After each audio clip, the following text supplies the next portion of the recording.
இது எம்பிடாக்கிள்ஸ் பற்றிய ஒரு சுருக்கமாத பார்வை.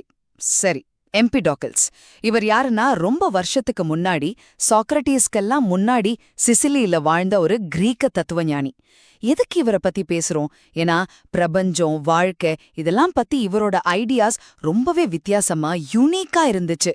அப்போதைய பெரிய சிந்தனையாளர்கள்ல இவரும் ஒருத்தல் பாத்துக்கோங்க. முதல்ல அவர் சொன்ன ஒரு முக்கியமான விஷயம், இந்த உலகம் எதால ஆச்சுன்னு யோசிச்சிருக்கீங்களா? அவர் சொன்னாரு 4 மூலப்பொருள்கள் தான். அதாவது நெருப்பு, காத்து, தண்ணி, அப்புறம் நிலம். இதெல்லாம் தான் உலகத்தோட வேர்கள்னு சொன்னாரு.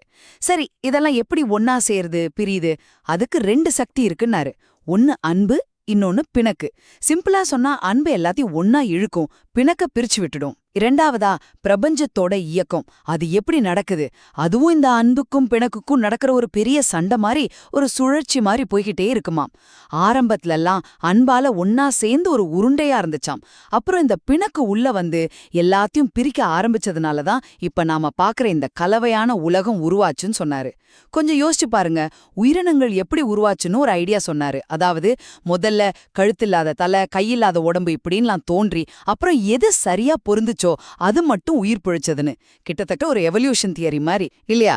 கடைசியா அவர் பித்தாகரஸ் மாதிரி ஆன்மா மறுபிறவி எடுக்கும்னு நம்பினாரு. அதாவது ஆன்மா மனுஷன்ல இருந்து மிருகம், மிருகத்துல இருந்து செடின்னு மாறி மாறி பிறக்கும்னு சொன்னாரு.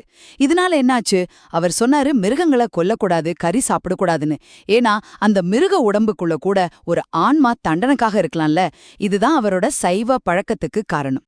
ஆக எம்பிடாக்கிள்ஸ் பிரபஞ்சத்தோட அடிப்படை விதிகளை விளக்க முயற்சி செஞ்சதோட மட்டும் இல்லாம வாழ்க்கை, இறப்பு, ஆழ்மான ஆழமான விஷயங்களையும் யோசிச்ச ஒரு முக்கியமான தத்துவஞானி.